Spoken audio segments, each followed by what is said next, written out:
Okay.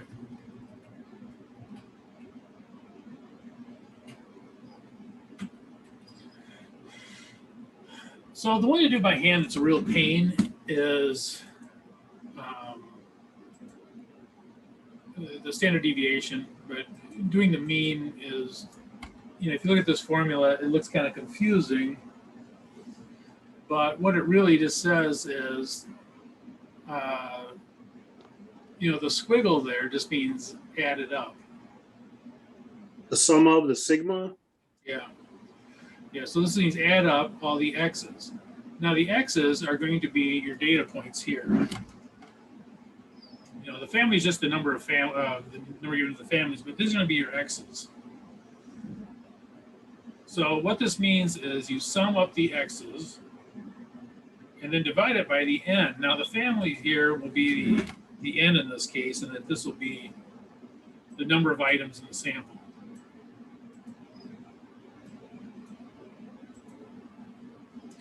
And so these are the x's. These are the what are going to drive the statistics.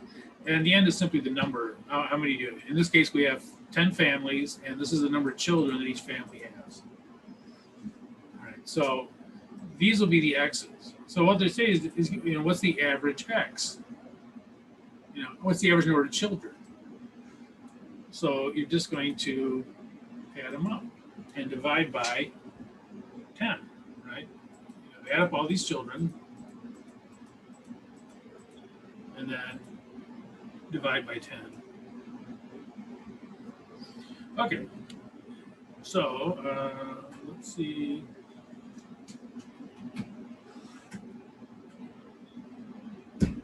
I shouldn't have to use a calculator for this, but I'm going to.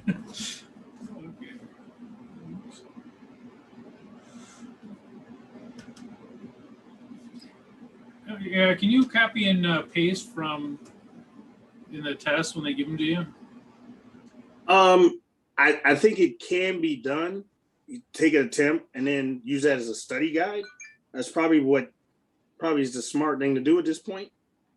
Just take one attempt and just copy and paste it on a Word document and either have it up or print it out or whatever and use that as because naturally the second attempt is going to have some things that are familiar. So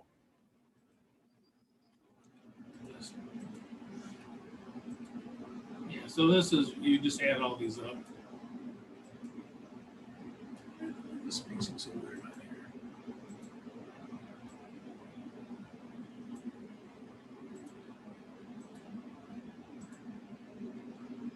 And you say, okay, you're going to divide it by 10. So this is the n. This is the number of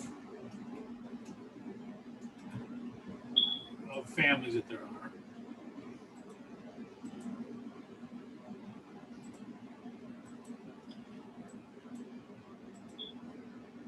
And over here we say, okay, well, the total of these is 30. Oops. And the n is 10, so we're going to divide by that.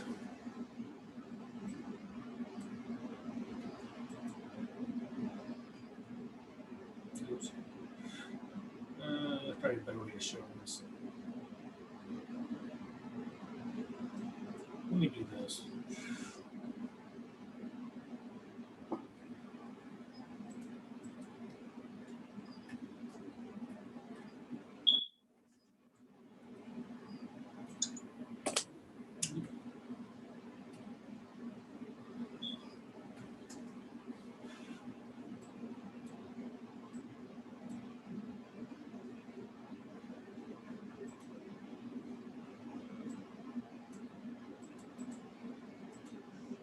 Okay, so we're going to divide the 30, the total is 30, divide by 10, so that equals the average would be 3. So this is the average, or the mean.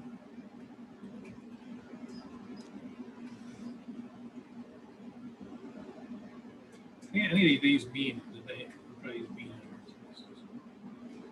Mean and average are the same thing. okay.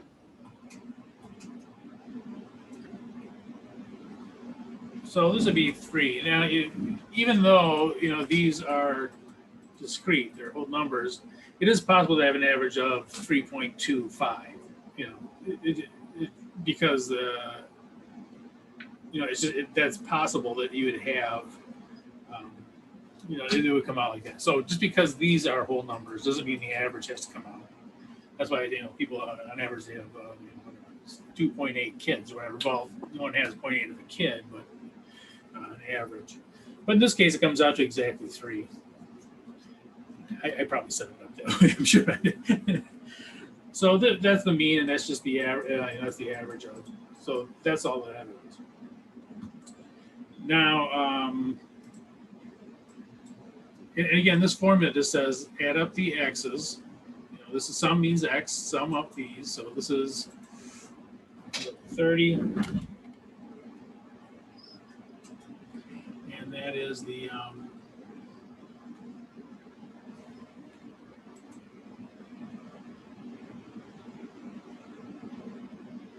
symbols here, right?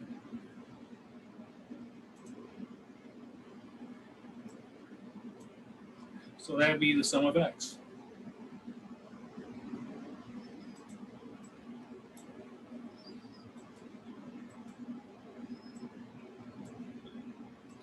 So, the squiggles, they throw you a little bit, but just because we're not used to seeing it that way. So that squiggle, it's a sigma, actually. The sigma x just means add up the x's. By the way, if you're wondering why, it seems like some people from other countries are better at math, it's because they use more symbols.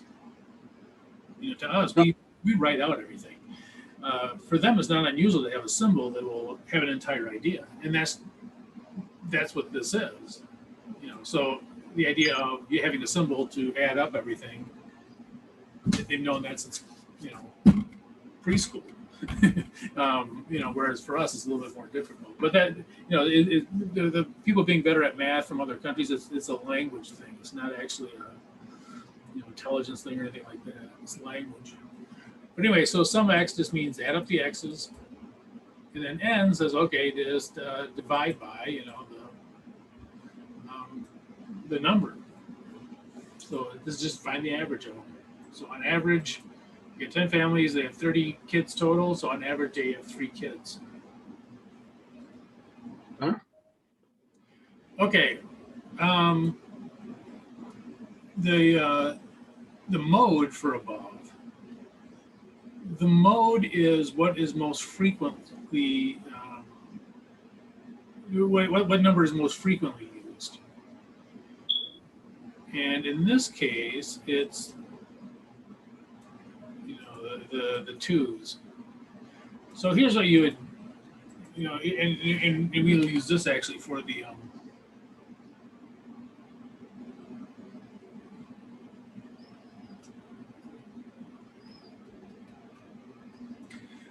frequency table. Okay, so 1's.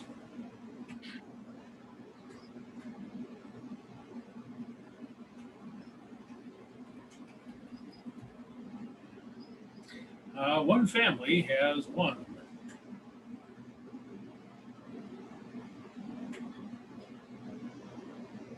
Okay, so for 2's, what do we have? 1, 2, 3, 4.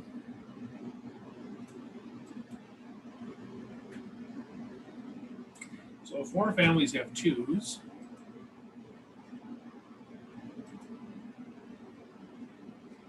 3's.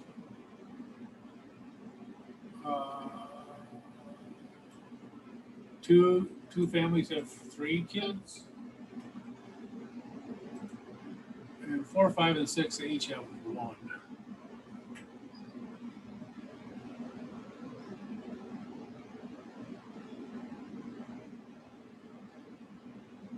Oops. There again.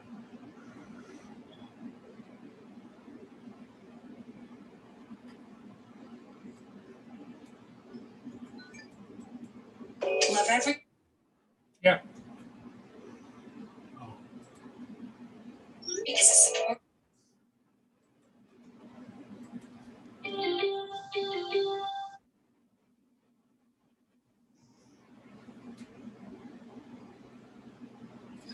Okay, so the frequency for each one of these. So one family had one kid. Four families had two.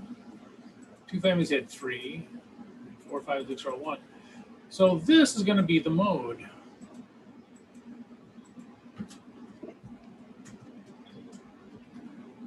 That is the most likely number of children that anyone in this sample is going to have. Most likely the number of children they're going to have, the most likely number you're going to get is 2. Right. Now that's not the average. The average, you add all of them up, they all count. In this case, though, the mode is okay. We only have two families, actually 4 families that have 2 kids, and none of these other ones have anywhere near that. So the most likely number, so the mode would be 4.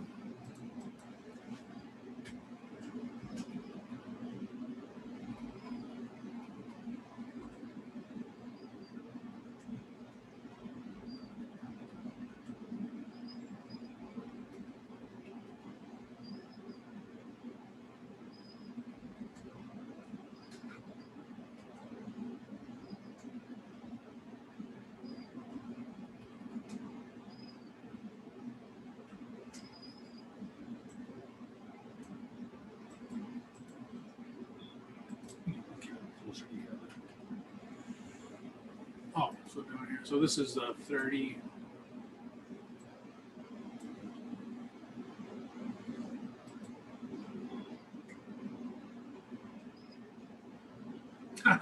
Okay, that was funny.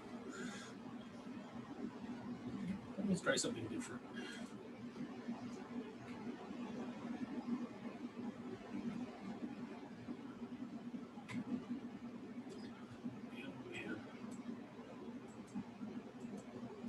So 30 divided by 10n.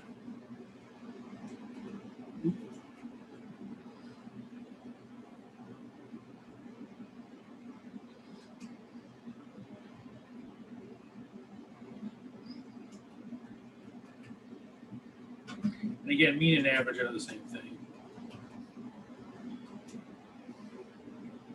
So this one, oops.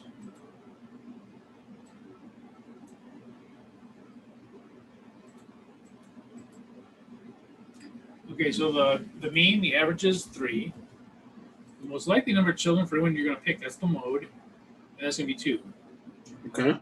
Pick a family that are more likely to have more than anything. The median for it is the distance from 1 to 6. So let's do this.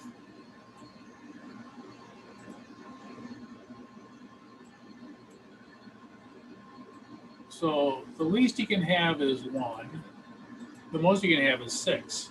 Now you gotta be careful on this because you're tempted to say, okay, it must be 3, right? Because actually between 1 and 6 is only 5. Going from one child. The people with 6 children only have 5 children more than the people with 1 child. So the actual range here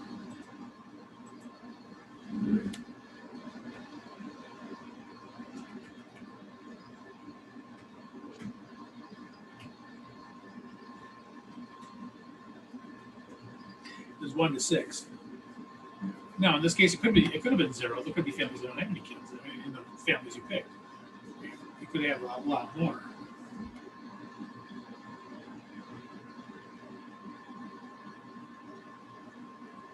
So the range is that.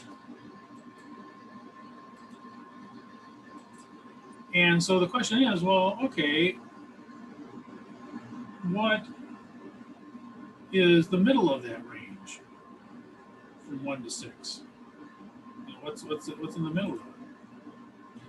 Well, to do that, you say, okay, well, the range is for how many numbers? It's for 6 minus 1. That'll tell you the number of children different between the lowest and the highest. Mm-hmm. Then the median is the median is right in the middle. So divided by 2 equals what's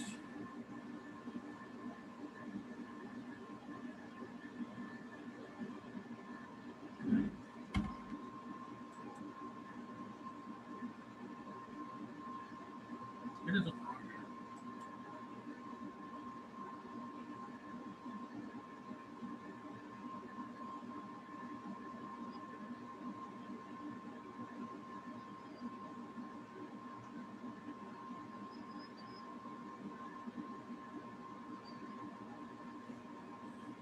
When I look at that, you have to start at 0.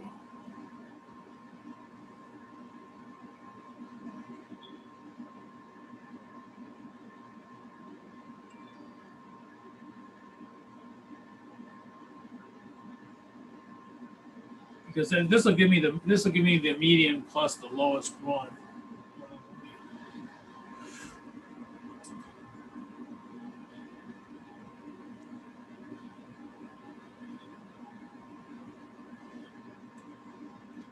I'm drawing a blank here. This is the easiest statistics I'll ever have.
I did this wrong.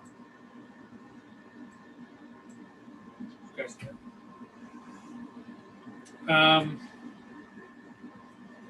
so the median is sort of like this. You put them all in a row.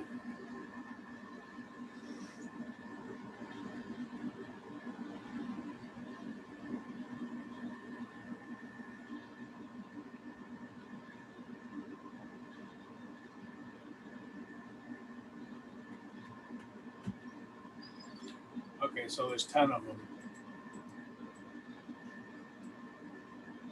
So these will be, so you're looking for what's in the middle of all this. And so this will be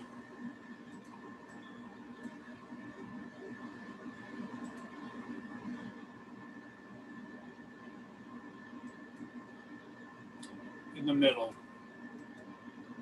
You're going to take 2 plus 3 divide by 2. Now, here's the tricky part. So this would be, the mean would be 2 plus 3 divided by 2, or the median would be 2 plus 3 divided by 2. It's right in the middle of the range.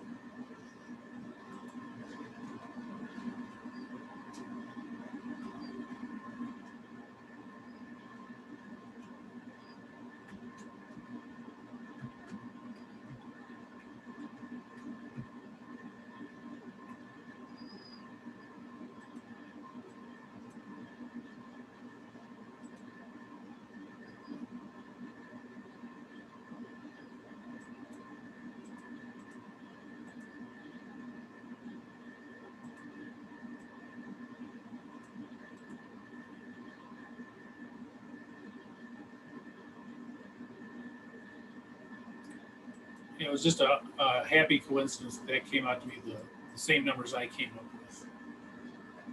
Okay, so this is the median. Now here's the tricky part. So this is if it's even, right? If it's odd number,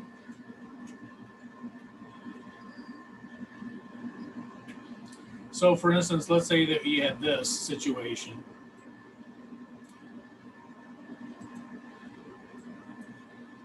That instead of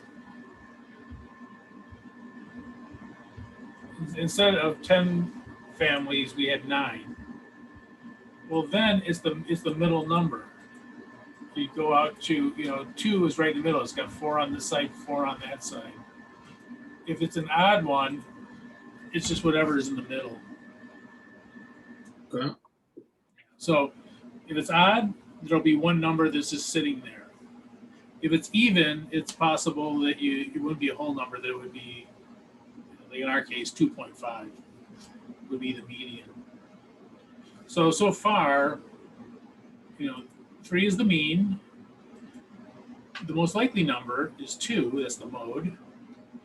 The median, who would be in the middle of this range, would be 2.5.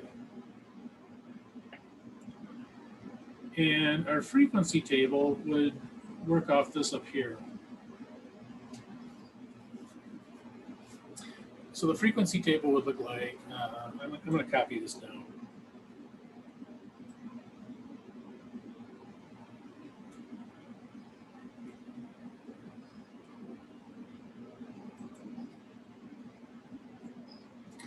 The frequency table would look like,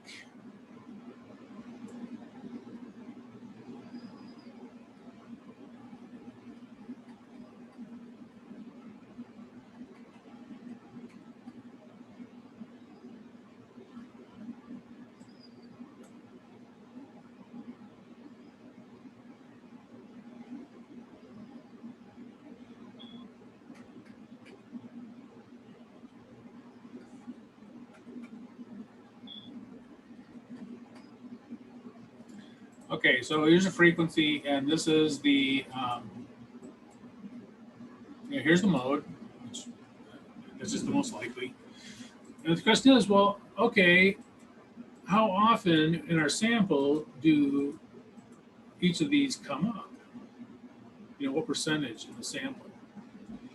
And so what we do is we take the total,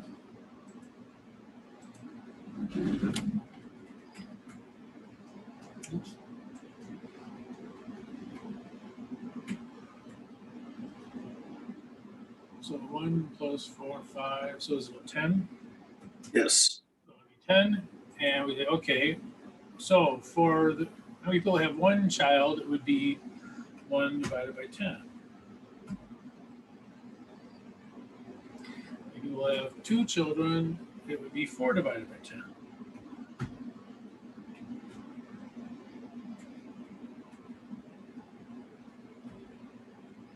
And so in one of the things too, if they give you a frequency table, the mode is going to be the highest percentage. Okay. These will be 1.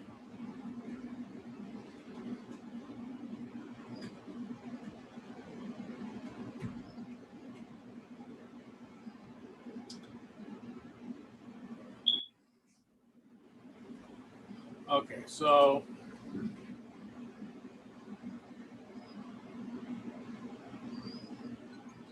1 or 10%.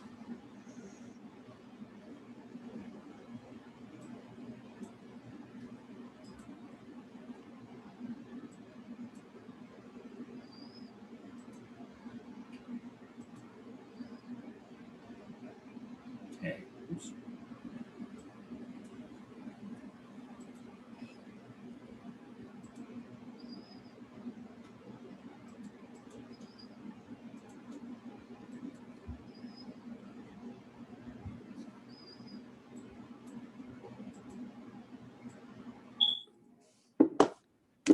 And so this would be the frequency percentage.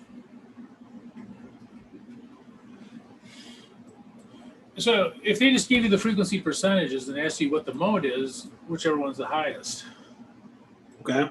that'll be the mode. But so the frequency of it, like how often does one child come up? Well, in our sample, it came up 10% of the time. How often does two? 40% of the time. 3, 20%, and so on and so forth.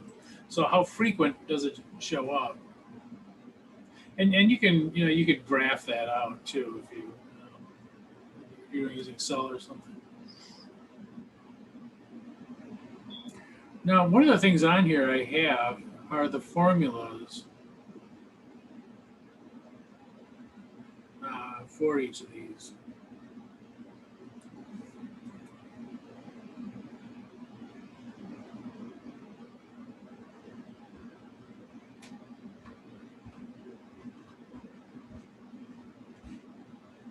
Yeah, so this is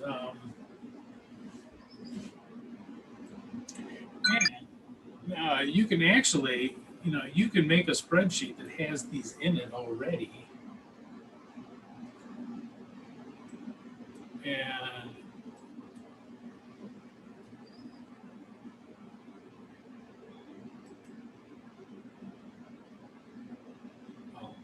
I had to put a range in.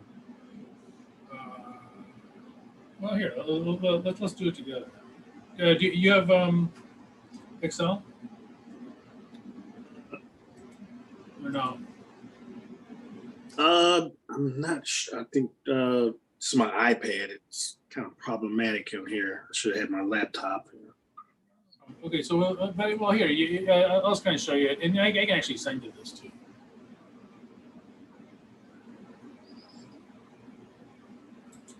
Wait a minute, did I already do this?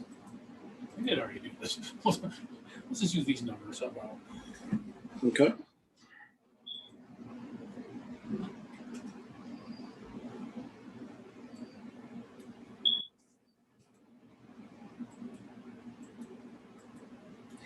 And now in Excel, you don't have to, you'll notice you don't have to tell in Excel, okay, the n is 10. It already knows that there's 10 in here, that the n is 10. Okay. So you don't have to, you don't have to go through all this. So let's throw in some of these formulas and see what we come up with. Hopefully they'll come up to what we have. Okay, so the mean and average are the same thing. So we're going to have equal average. So I'll put that in here. And by the way, I'll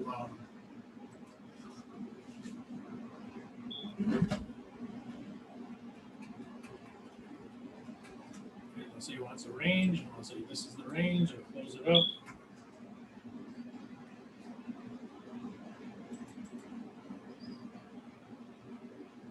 Let me move that over.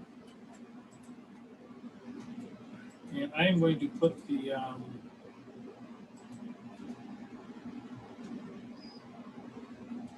formula there so you can see it.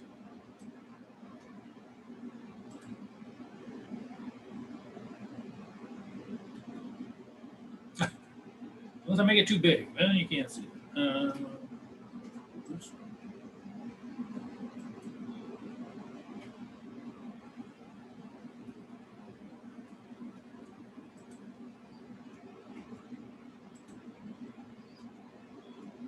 So this is the mean.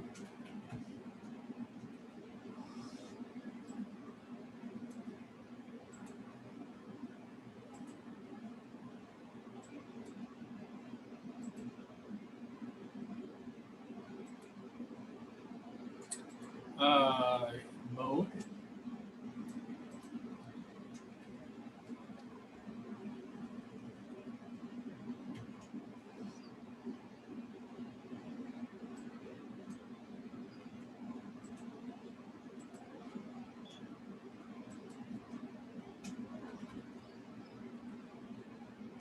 So here I will just put in mode. Add them all up.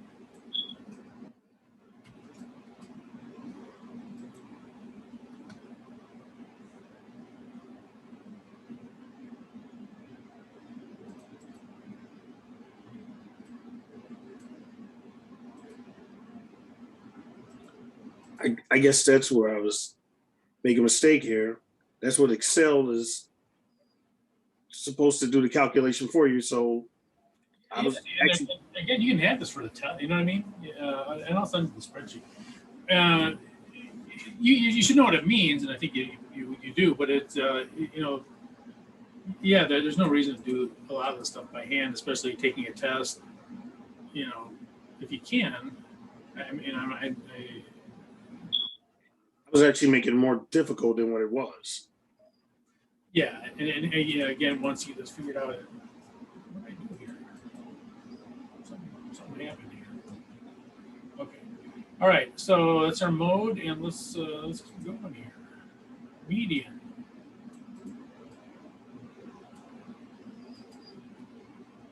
Yeah, so when I would teach this class, we would do some of them by hand. Well, it's just in the handout. We do a handful of them by hand, just so people get an idea of what it was, and then we would do most of it in Excel. And by the way, A1 to 20, that's just an example. Okay. The range, and whatever the range is. So in this one, it's G3 to G12. This would be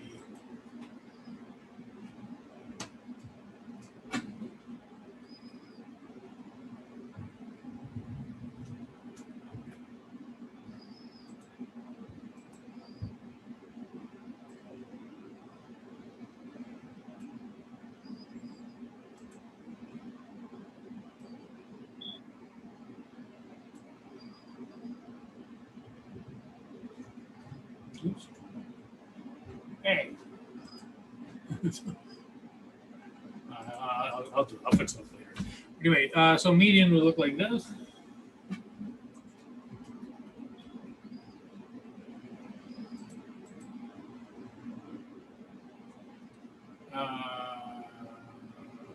Equal.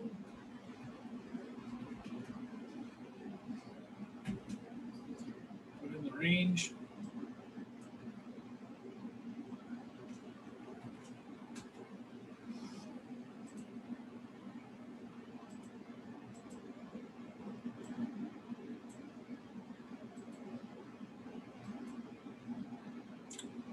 Too dark.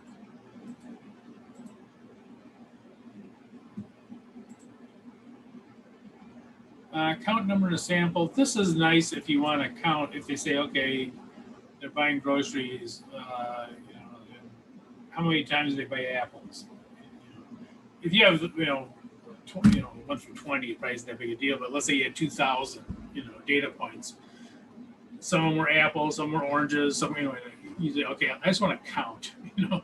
Tell me if it is, a number of items that are this amount.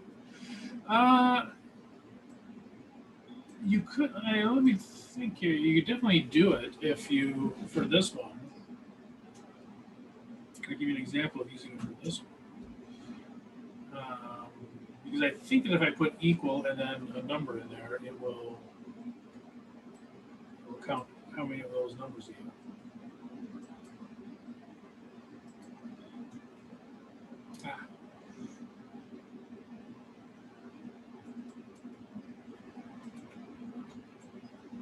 Okay, so count if, in this case, I'll say count if it equals 2. Let's see what happens from there.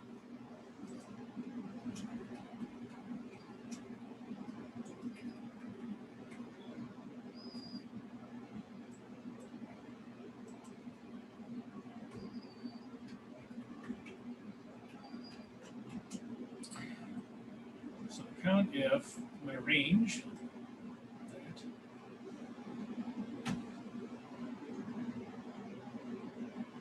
and let's say I put in 2. If I just put in equal to, or what? I'll take a look here. Well, I know. I'll put in parentheses 2. See what that does. 4. So if you wanted to know how many times 2 shows up, you get. Now, again, the way we have it here, it's 10 things. It's pretty ordered. But you can imagine if this was 300 data points and they're all over the place. 1, 7, 3, 2, 1, 6. And someone says, well, how many people had 2? Well, it'd be a real pain to go through there and figure it out. Whereas if you just do a count if, You say, okay.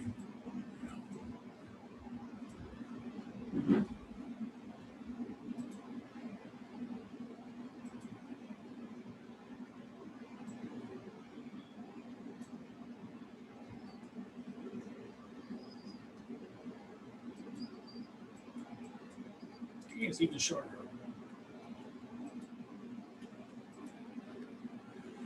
So I've got another number of 2s in the sample.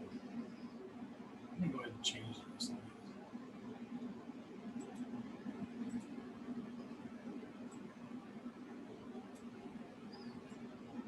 So they match up with the spreadsheet I have.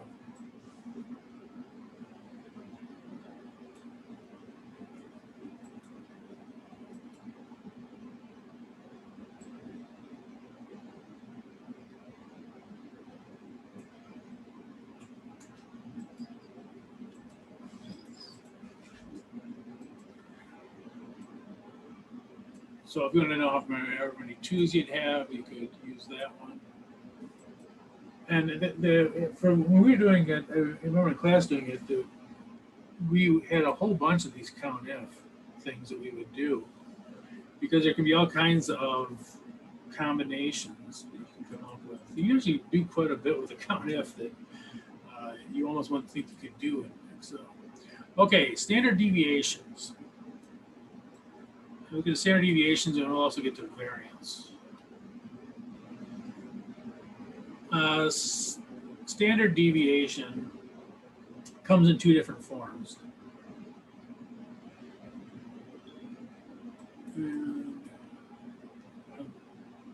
Problem 3, I have it.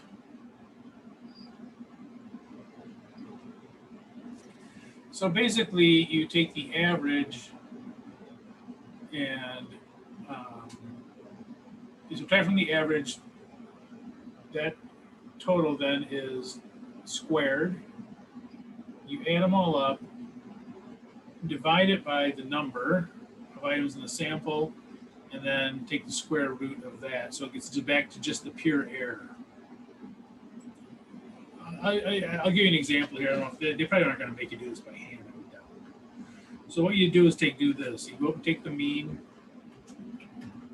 or the average, same thing. So I think it was 3.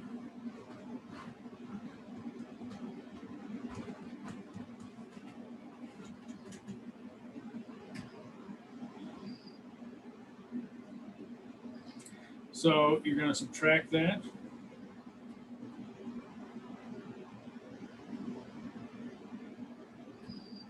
Equal, and this would be our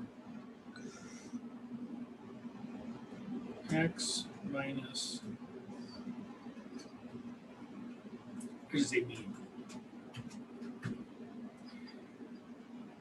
If you look at this formula, nope, not that formula. This formula, the x with the line across the top, that's the average. So x is whatever these are the x's. Oops.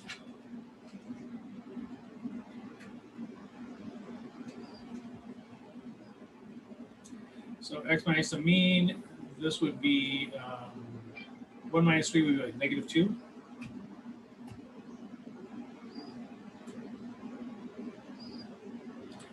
And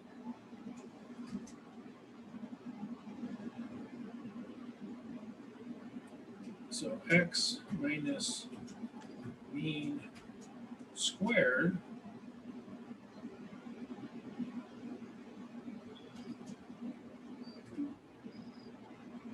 would be 4.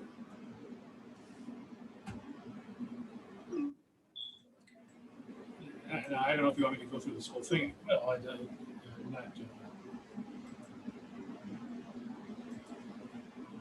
So this would be 1. 1 squared is 1.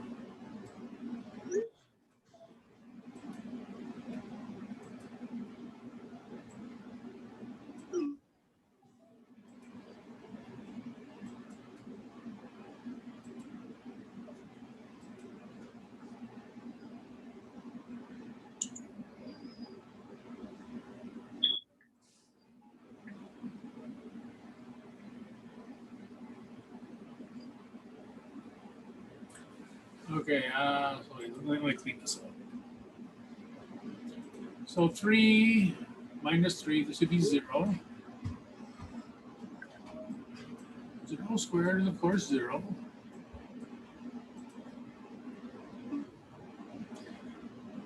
4 minus 3 is 1. Oops.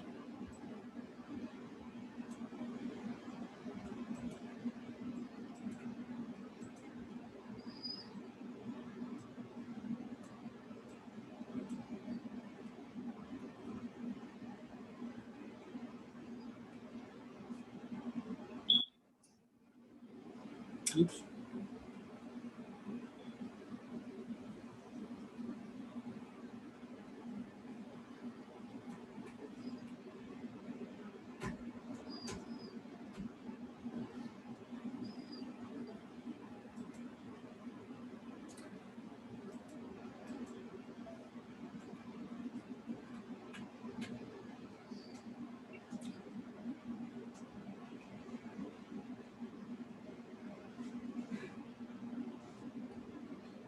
Now, oops, so we're looking for the error in it. So standard deviation is sort of like the error. So let's see, 4 plus 1 plus 1, 8, 9, 18, so this comes out to 22.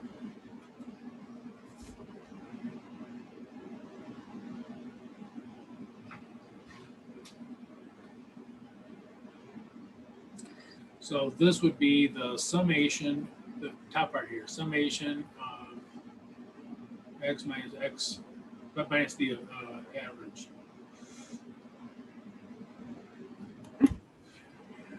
Now, in the formula, there are two possibilities. If it's a sample, in other words, you didn't take 100%. You know, so let's say there you picked 10 families, but there was really 50 families. But you only picked. I'm in a class, but let's say there was 50 of them. That would be a sample. You'd use this formula, n minus 1, so you divide by 9. If it was the entire population, there only are 10 families. You know, whoever you're looking at, there's only 10 families. Then you would take just n, and the reason being it's statisticky, but it's the n is degrees of freedom, and it's basically for how many variables you have. In this case, you have one variable. Whereas the entire population, there is no what they call degrees of freedom, because all of them are accounted for. It's not really a sample. You know, this isn't really a sample. Well, still have a standard deviation. It just won't be a sample. All right, so it depends on which one we're doing. So sample standard deviation, this is probably the most common one you'd have. And so you take the 22, divide it by n minus 1, divide by 9. And divide it by that, and then take the square root of it. So I'll do the calculations here, and then we'll plug it into the other one, and hopefully it comes out the same.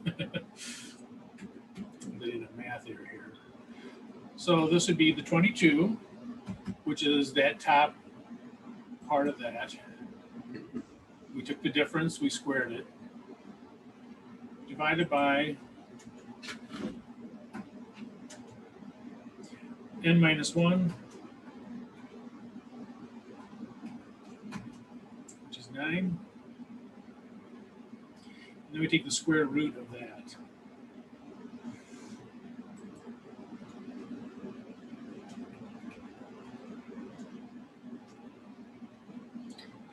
So let's see what this comes out to. So there's a calculator. So 22 divided by 9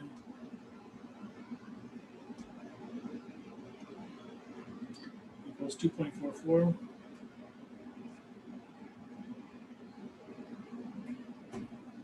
I see 444 is repeating. And we take the square root of that. Do I have a square root in it? Yeah, I do have a square root of it. It equals 1.563.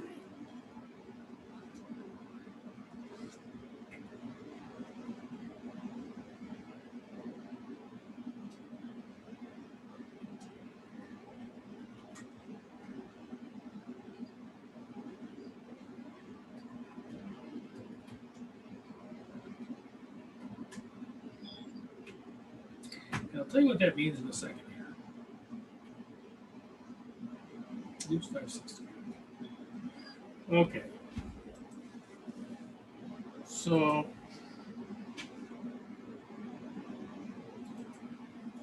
I'll get the square root of that.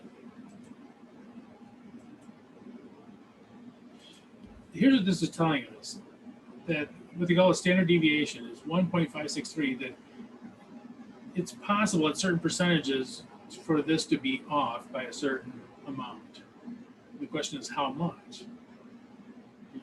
It's kind of like that bell curve thing, you know, so it's like, okay, how wide is it? You know, is it 1 or 2 or 5 or whatever, you know, whatever. What is it underneath that bell curve? And so that's what we're going to talk about here in a second. Okay, let's do the formula.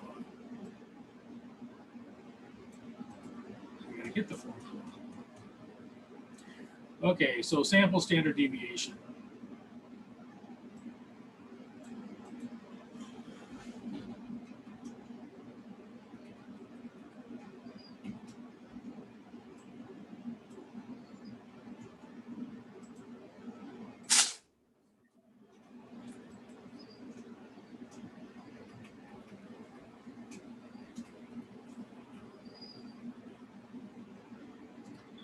So this would be equal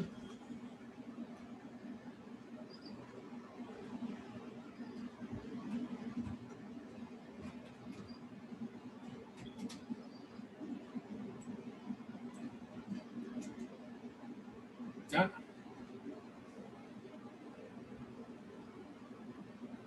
Oh, I put an extra D in there. 1.563, which I think we came up with here. Oops. Yeah, so that's that number. So again, you know, here's the thing. You get on a test, you could do this, which would be zero fun, and you probably wouldn't finish the test.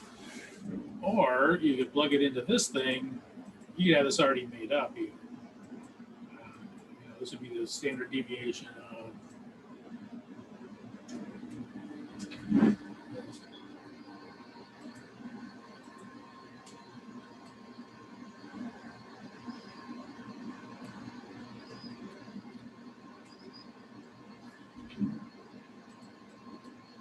now, standard deviation, if it is the entire population, it's going to be smaller. Why? Because there's no possibility of it changing. You know, it could be that you picked a bad sample. You know, sometimes you have 50 families, you pick 10 of them. You know, because it's a sample, it's possible you picked a bad sample. And so the amount that it could be off by is more, right? And so that's what this population standard deviation, and this is if you have the entire population. And so let's do this.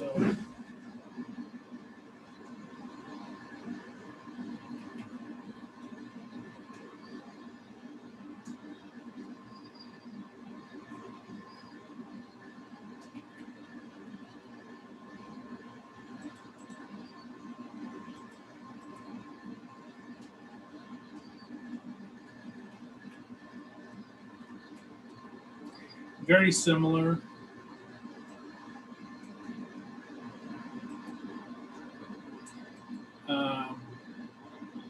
The only thing different will be P here.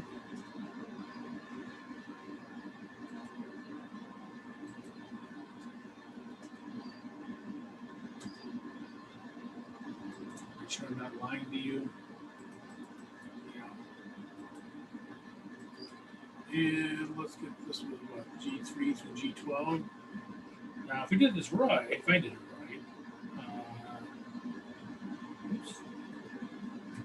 Yeah, it's gonna be a little bit smaller because there's no possibility of it getting bigger.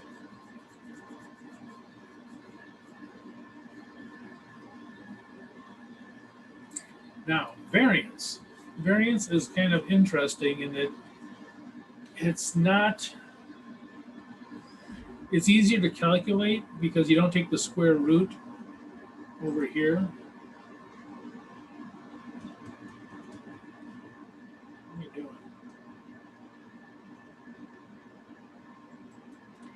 If you don't take the square root, so it should come out to 2.44. Let's see. I think there's a variance. There's got to be a variance.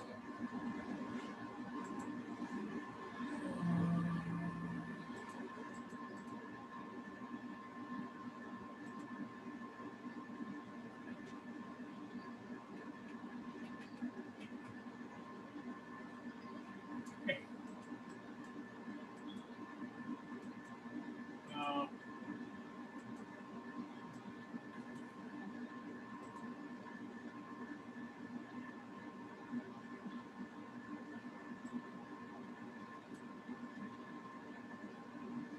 Okay, so variance.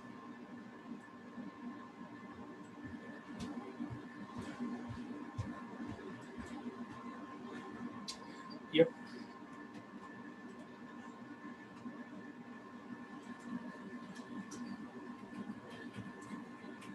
And so this would be the variance of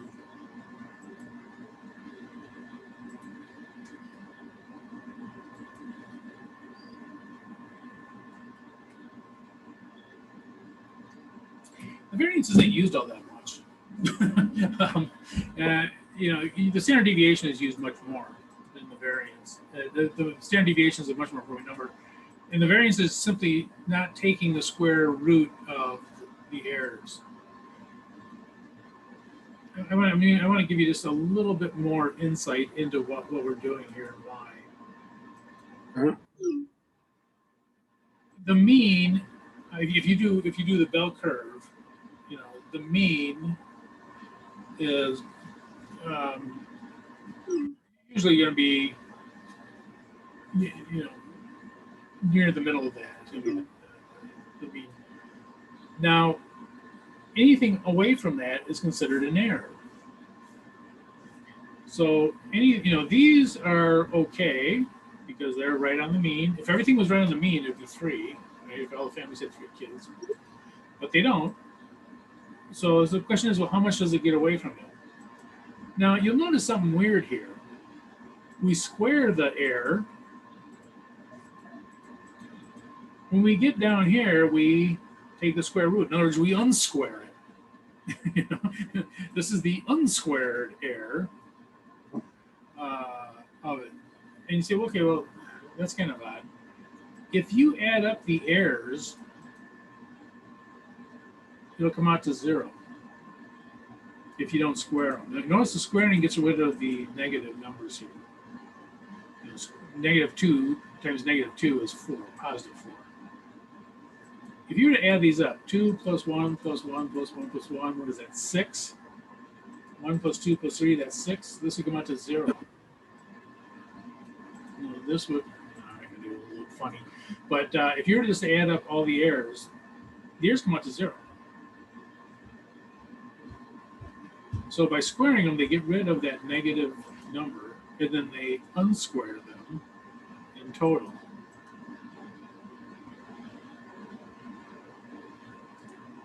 Does that kind of make sense? Yeah. Now, if you're wondering why the standard deviation is so important, I'll show you I'll show you how I disorganized here. Let me stop sharing. So here's what this means to our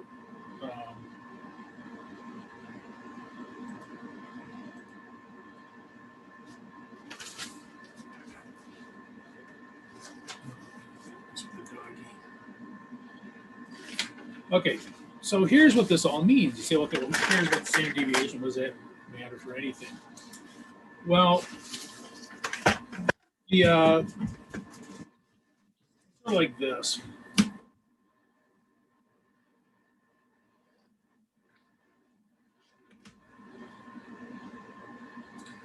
So this is our mean. Right? And we are going to have kind of a bell curve. It's not very well bell curve. What they're saying is our standard deviation was what, 1.5 or something like that? 1.56. Okay, well, let's just say 1.5. So what they're going to say is, okay, the standard deviation is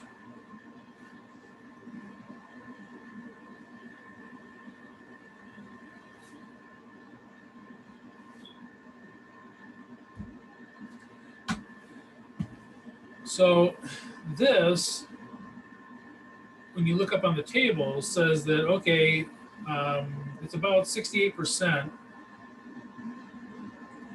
of all the families will fall in here. So they'll be between 1.5 and 4.5. Now, especially if this is a sample. If this is a sample, this could really go wide. There's some people going to have 0 kids, but you're also going to have families that have 14 kids. So you can really start stretching this out. So if this, depending on how far they go. So going out to 2, another 1.5 on this side. Going down, this would be 0. 1.5, this would be 6. And this encompasses like 90, about 95%.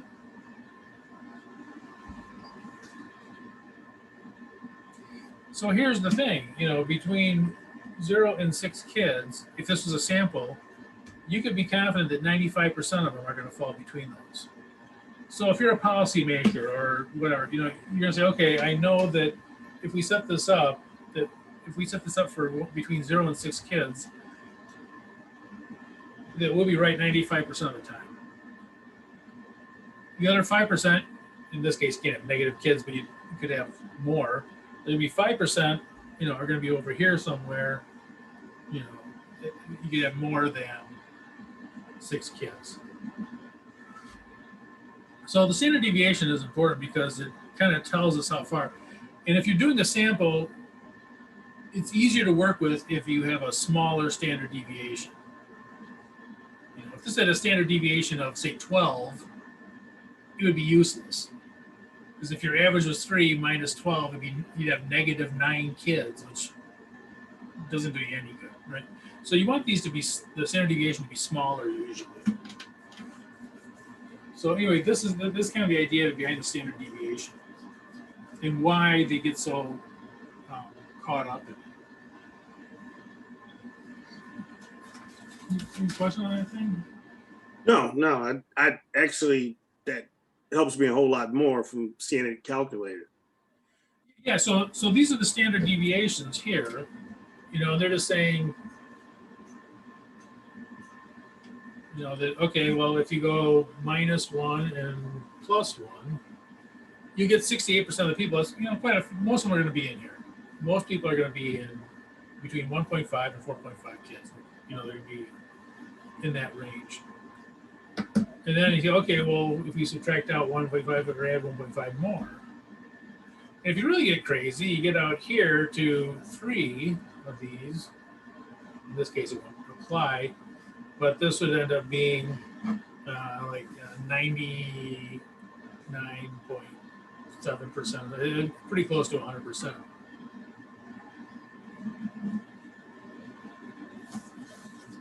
So, if you get up 3 standard deviations away, you cover basically 100% of the, of the population will fall in there, whatever that is. So that's that's kind of what this thing's all about.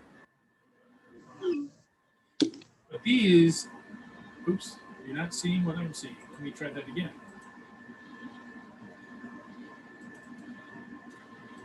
But again, if you wanted to get these put in there, you can have these done ahead of time.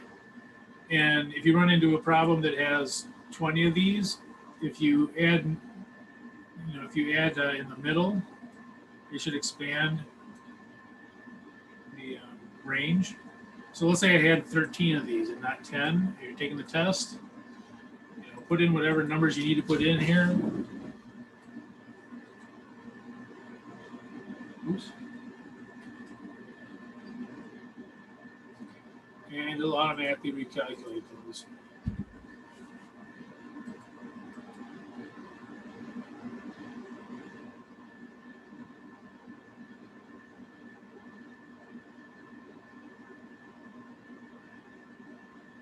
You notice I put in the more numbers because they're some bigger ones. Uh-huh. That our standard deviation got bigger. Ideally you like to have small, but if you could have some ones that are just out there. There's a family of 8 kids, and you happen to pick them.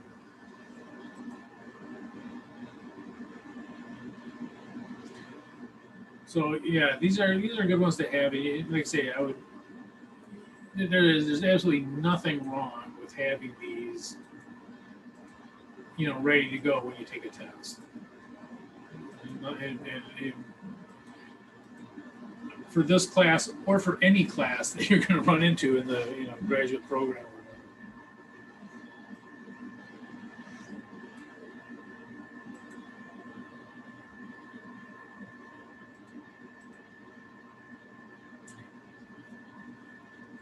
Any question on that? No, that's like this is how we calculate it, but in this day and age, the calculation is not the problem. It's how you use it. So. All right. Well, I will. Let me get back to what we had.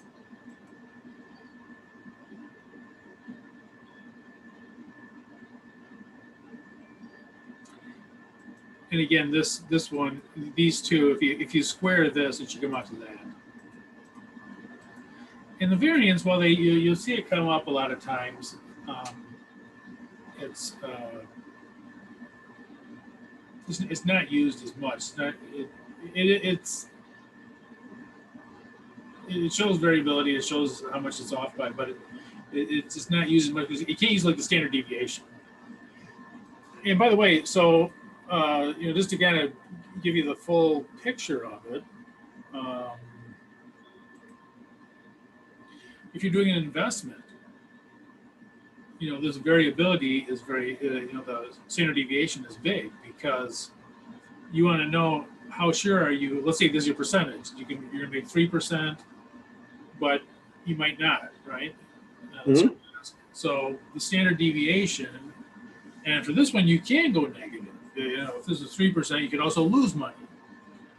Possibly you invest in it, instead of making 3%, you lose 3% or something like that. So this all kind of ties into the finance area too. This kind of variation between the outcomes. Now, you might be kind of wondering, okay, I just showed you this. This is a continuous distribution. This is continuous. Now, the distribution I just showed you that we just went through is discrete. So you say, well, okay, why? This is a discrete distribution.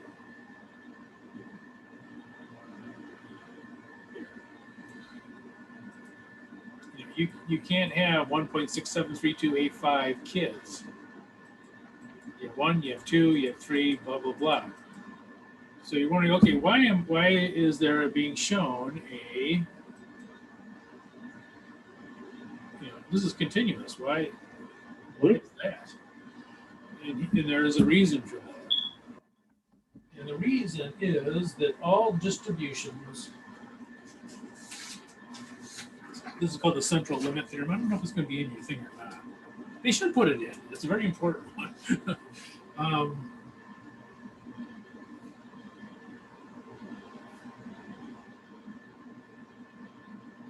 The central limit theorem is that all distributions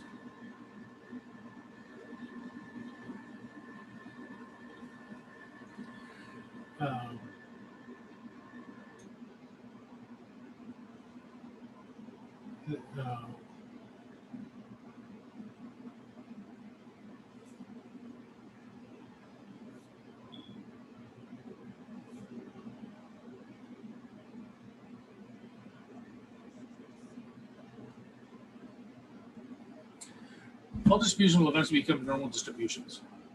Because you run about this normal distribution, you go, okay, well this, this normal distribution is what's the big deal? Why is this?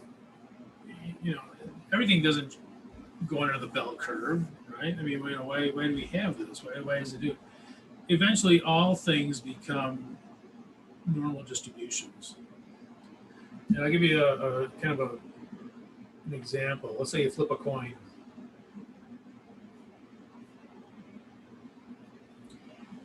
One flip. Two possibilities. It could be either heads or tails, right? And it's 50% likely it's going to be this, it's 50% likely it's going to be that. Let's take it one further, though. Two flips. Okay, so what are the possibilities? The possibilities are that you have two heads,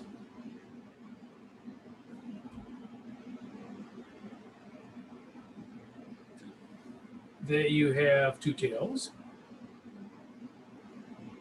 You could also have the first flip is one head and one tail, or it could be one tail and one head. Now, if you don't care about the order, and usually we don't, okay, so what are the possibilities? 0.5 times 0.5, this would be 0.25, this would be 0.25, and 0.25 for each of these, which adds up to, so the possibility, if you flip a coin, of having one head, if you flip it twice, of having one head and one tail, 50% of the time, you'll be right. If you say I'm going to flip a coin and I want it to be heads twice, heads and heads, intuitively you think, okay, it must be the same, right? It must be the same. It's not. To get two heads, it's only 25%. So this is already, just after two flips, if you don't care about the order,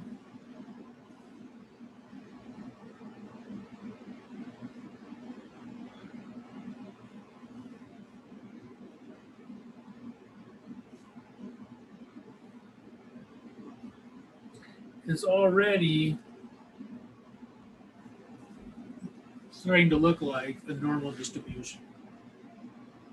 And this is the simplest statistic, and it's, after only two times, it'll end up being similar to a normal distribution. So this is why, because of the central limit theorem, they talk so much about the normal distribution. Because, even though this, if you were to chart this one out, it'd look like this, 50% here and 50% here, the front of the first flip, it looked like that. But as you go even to the second flip, it starts to take that shape. And the more flips you do, it's going to get more bell-shaped and so on. So this is why we beat up that normal distribution so much.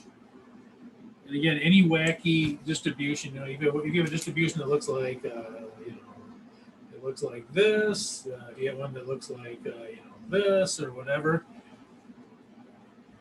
if you go down a few iterations of it, it's going to end up looking like that.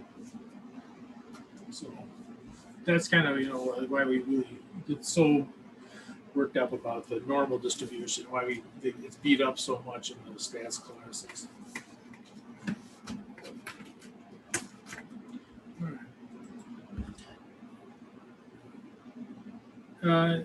So does that kind of make sense? Yeah, it does.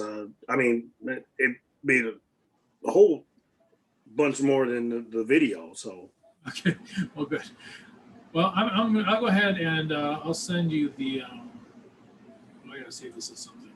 I'll go ahead and I'll send you the Excel sheet. You'll probably have to tweak it a little bit, to use it. I did something wrong here. I'm trying to get my face back on the screen. There we go. Hi. Yeah, so I'll go ahead and say, like you say, depending on if they give you 20, but you can also set that up ahead of time. There's nothing wrong with setting it up. If they give you 10, if they give you 20, whatever, copy them and paste them in, or copy them down into it. And again, especially you're taking a test, you're trying to think, you don't want to put in the wrong calculation and then come up with something that's not even possible on the thing. You come up with some number that's not even in the answers, then you're wasted all this time and all that kind of stuff. So if you throw it in Excel, you know that the answer, unless there's something crazy going on with it, it's correct. Okay. Yeah, I'll take that tip because it'd be, it would save time, and it just, And again, part of going into the grad school is being smart. Don't do things you don't have to do. And and to some extent, you took the first 2 tests. Those are really just to get you in the door. Those aren't, they're not there to. You have the final exam, obviously, so you need to know them somewhat. But again, you don't have to become an expert in any of this stuff. I'll tell you the whole purpose of this class is so that you don't have people that show up that have no idea what economics are, no idea what finance is, no idea what Excel is, no idea statistics. That's what they're trying to avoid. Is someone, and I've taught graduate classes where some people come in and they're just not prepared. And so as a teacher you have this choice. Okay, do I spend half the class teaching this one person or 2 people or whatever? Or, do I teach the rest of the class that, pretty much knows basically what statistics are and economics and all that, and, try to pull these people off to the side or something and catch them up. It tends to be more difficult to do that. And that's kind of that's the only thing that they're doing here. Okay, well, I'll go ahead and send you that then. And if you have any other questions, you're going through those. So what, you're on module 3, you said?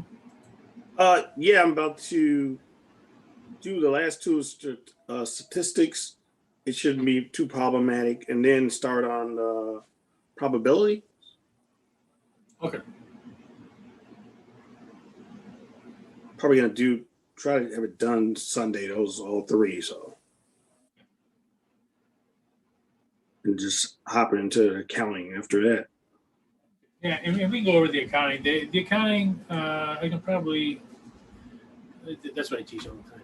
I could probably teach the accounting in maybe like 2 classes. I'll do the financial statements and journal entries, and I think that's pretty much all they have on there.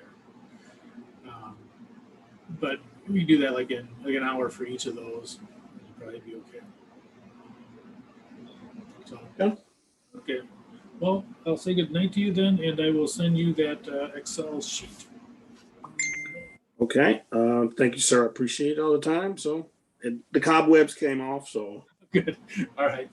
If you have any questions, feel free to ask me again, and don't be shy. okay. Thank you. I really appreciate it. See you.